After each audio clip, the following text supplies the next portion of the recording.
had a whole bunch of questions. And they've just I was thinking about my children. I have 3 kids, and I've been studying your material for quite a while. And I began with my oldest. She's 11. Her name is Ruth. And I began sharing some of these, co-creating with her and appreciating my children. That's what I was thinking of while I was here, that exhilaration. I'm a performer. I'm a musician. I'm an auctioneer. I do a lot of sales and things like that. That gleeful, childlike bliss. What is a way, is it even possible to sustain that over a long period of time? I believe that is the force. I mean, that's... Well, this would be our objective. If we were a human parent, it would be our objective not necessarily to sustain it continuously, but for our children to understand what it feels like when it is happening, to know that they could get back to it. Because the creative process, step 1 is ask, and life causes you to do that. Step 2 is source answers, and the vortex is formed. We talked about that already. Step 3 is you get in the receptive mode. Step 4 is you are really good at being in the receptive mode, and that's that sustaining that you're talking about. But step 5, such an important step, not being upset at yourself when you're back in step 1, because that step 1 contrasting mode matters so much. So you don't want your children to take your word for anything, because words don't teach, do they? Life experience is what teaches. And the reason that life experience teaches better than words is because there's more momentum in the actualization of something than there were in the beginning words. And so you don't want them to take your word for it, but you want to demonstrate through the clarity of your example what alignment is. So your children will have a much greater probability of being those who find alignment, because it's so natural. It's like the cork that floats on the surface of the water. That's natural. Holding it under the water is not natural to the cork. That's what negative emotion is. When you let go, it'll bob back up. That's what's natural. So it's natural for your children to bob back up into the receptive mode. Your children will have greater probability of bobbing and sustaining than children who are born into more difficult situations or born to those parents who don't have any understanding of emotion or vibration. But even knowing that, you do not want to deprive them in any way of the contrast that will fill their vortex. And there's a tendency to get so good at alignment, and it feels so good to you that then you just want it for all those whom you love. But you also want them to put things in their own vortex. Most parents don't get that. Most parents think, no, I have built a perfect vortex for my children. I think I know what's best. I know what will make them happy. I know what's best. And so it's an understanding of the laws and the understanding of your own guidance system, and then a demonstrating. In other words, let's say that you're in a bad mood for whatever reason, you're reacting to something, but you don't want to be a bad example to your children, so you pretend like you're not in a bad mood. Well, this is so confusing to them because they read energy and they're seeing a performance that just doesn't add up. You would be so much better to say to them, I'm in a rotten mood and I understand that it is of my own doing, and if you will excuse me for a little while, I'm going to go off and stop facing the reality, which largely includes you.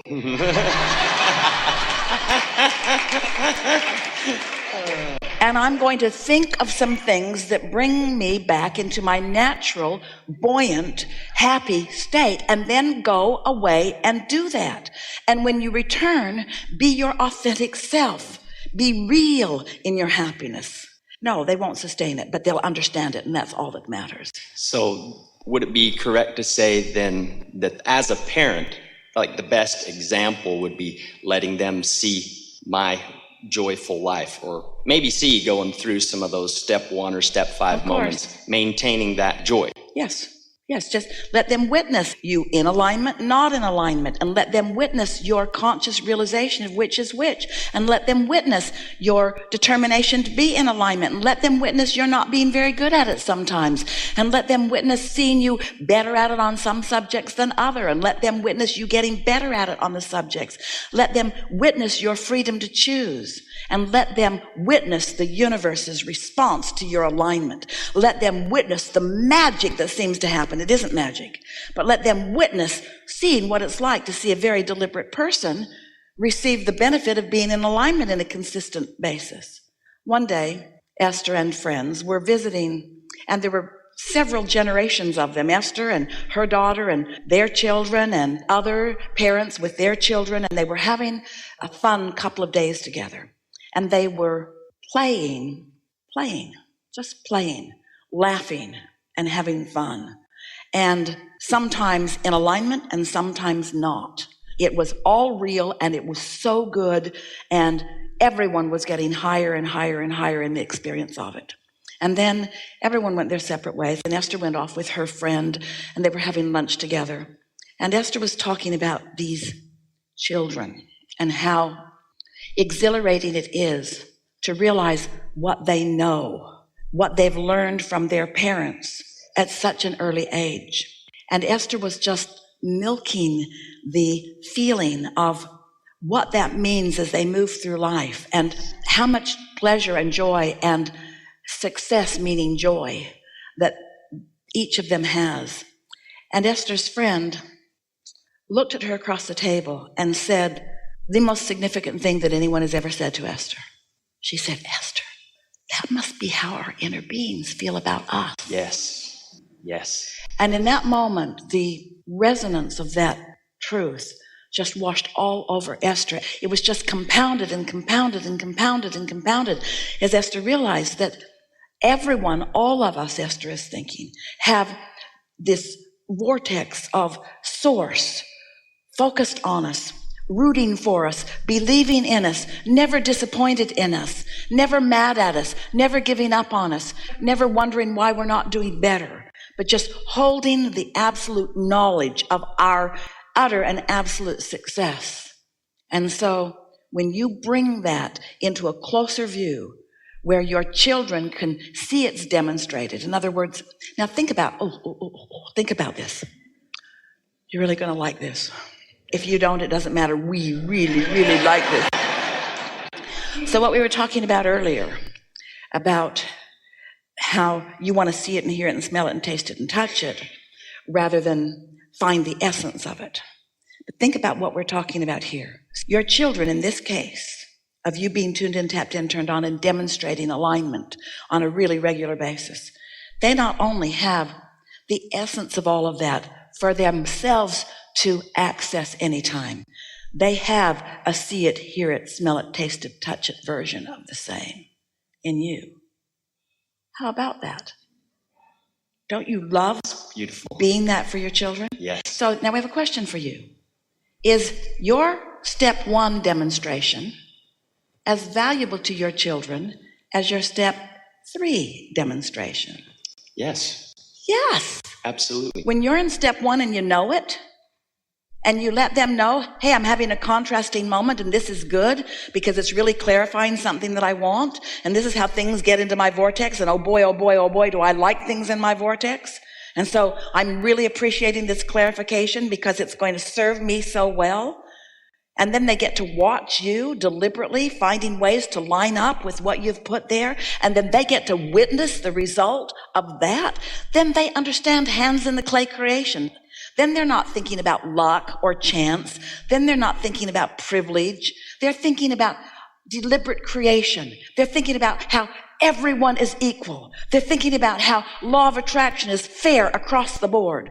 They're thinking about how everyone comes from source, and everyone has an inner being, and everyone has a vortex, and everyone has source energy rooting for them, and everyone has this powerful now where they can converge with who they really are or not, where they can come into harmony or not. It makes life understandable, your own and everyone you witness, doesn't it? Yes. It's beautiful. Yeah. I have a question. I was born in Colorado City, Arizona. I'm actually the nephew of a man that a lot of people may know, Warren Jeffs, and the FLDS cult. It was a Mormon. Yeah, that. He's in jail. He's my uncle. And I want to know, I'm moving back into that community because I feel drawn back there, to be there and to infuse it with some new life. And things are changing, and things are, people are coming out of it. I understand the role that he played as far as the contrast goes. But I've seen that for some people, it takes a long, long time for them to stop talking about the negative or damning him or whatever. Longer than your physical life has. So, yes. So my question is, how would you, Abraham, speak of him to another when that subject would come up? We wouldn't. Okay. Because, now, This is a really important conversation. You understand, we know you do, of this receptive mode. Yes. So let's say that you are in the receptive mode and that you are interacting with a lot of different people. Most of you are interacting with a lot of different people who are in different receptive modes of their own.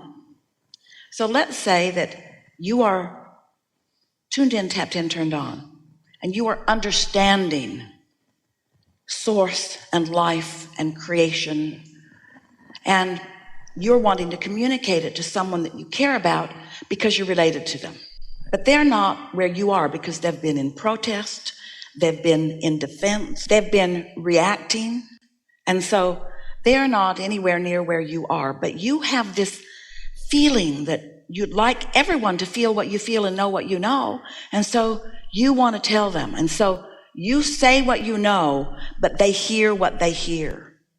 And they cannot hear what you know in the way that you know it. Yeah, okay. People say to Esther all the time, oh, the world is waiting for you and for Abraham. And so why don't you get yourself out there? Why don't you get a television show? Or why don't you? And Esther says, because I like law of attraction to do the work. I don't want to assert myself into an environment where those who are hearing can't hear, because there is a misunderstanding, which is what this man would like to say to everyone. You misunderstand. You misunderstand. Look at the way the world looks at that without having any firsthand experience about what any of that is, you see. Esther gets letters every day. Oh, you are so brave. And Esther says, I am not brave at all. I don't go where it's scary. Except for in the R8, right? Say again? Except for in the R8, right? Push the envelope. That's never scary. She never goes beyond what she knows she can accomplish in alignment, you see. There are a lot of teachers in this room, like you, and there is often a feeling of wanting to return to your roots, because there's a feeling of appreciation about being here and about what you have come from, you see. But we just want to leave you with a really strong idea to consider.